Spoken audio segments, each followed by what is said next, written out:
నాకు morning 7:35 approximately ఆ ప్రాంతంలో ఎస్టీ వెల్ఫేర్ మాకు ముందు ఉంటుంది అక్కడ ఇంటిగ్రేటెడ్ హాస్టల్. దాంట్లో నుంచి ఓసారి నాకు ఫోన్ చేసేసి ఇట్లా ఉంది అని చెప్పారు.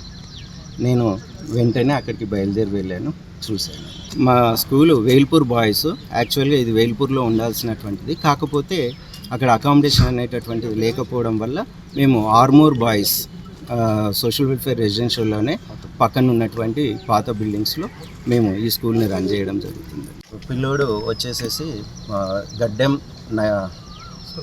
సంతోష్, వాళ్ళ ఫాదర్ పేరు వచ్చి నగేష్ అండి. Second year BiPC.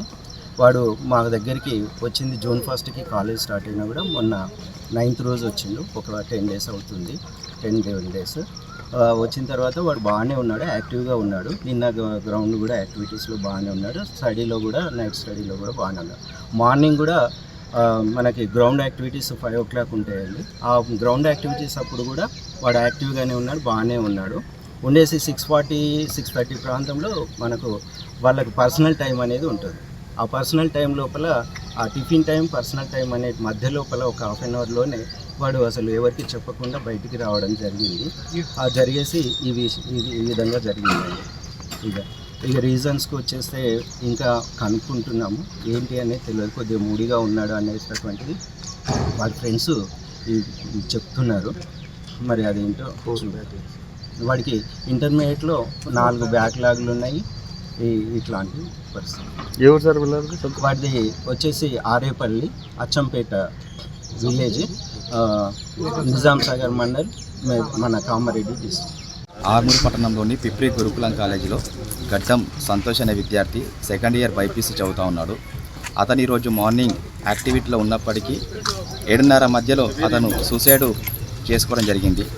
కారణాలు ఏమైనప్పటికీ మేమేం కోరుతున్నామంటే విద్యార్థి సంఘంగా పోలీసు వారిని కారణాలు ఉంటేనే సూసైడ్ అనేది జరుగుతూ ఉంటుంది కాబట్టి కారణాలు ఏవైనప్పటికీ పోలీసు వారు పూర్తి విచారణ జరిపించి ఈ కేసును వాళ్ళు సర్వే చేయాల్సిందిగా విజ్ఞప్తి చేస్తూ ఉన్నాం.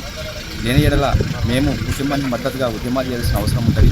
అదేవిధంగా ప్రిన్సిపల్, అక్కడ ఉన్న స్టాఫ్ కానీ ప్రిన్సిపల్ కానీ ఒకటే కోరుతూ ఉన్నాం, విద్యార్థులు రెగ్యులర్గా వాళ్ళు మోటివేషన్ చేస్తూ ఏదున్నా వాళ్ళ దగ్గర నుంచి విచారణ సహకారం తీసుకోవాల్సిందిగా మేము విజ్ఞప్తి చేస్తూ ఉన్నాం. వాళ్ళు కూడా తోటి విద్యార్థులు కూడా ఎంక్వైరీ చేస్తే ఏదన్నా ఆధారాలు దొరికే అవకాశం ఉందనే విషయాన్ని నేను గుర్తు చేస్తున్నాను. విద్యార్థులు ఏదున్నా ఇట్లాంటి మనస్తాపానికి గురై సూసైడ్ లాంటిది చేసుకోవడము ఇది కరెక్ట్ అయిన విధానం కాదు.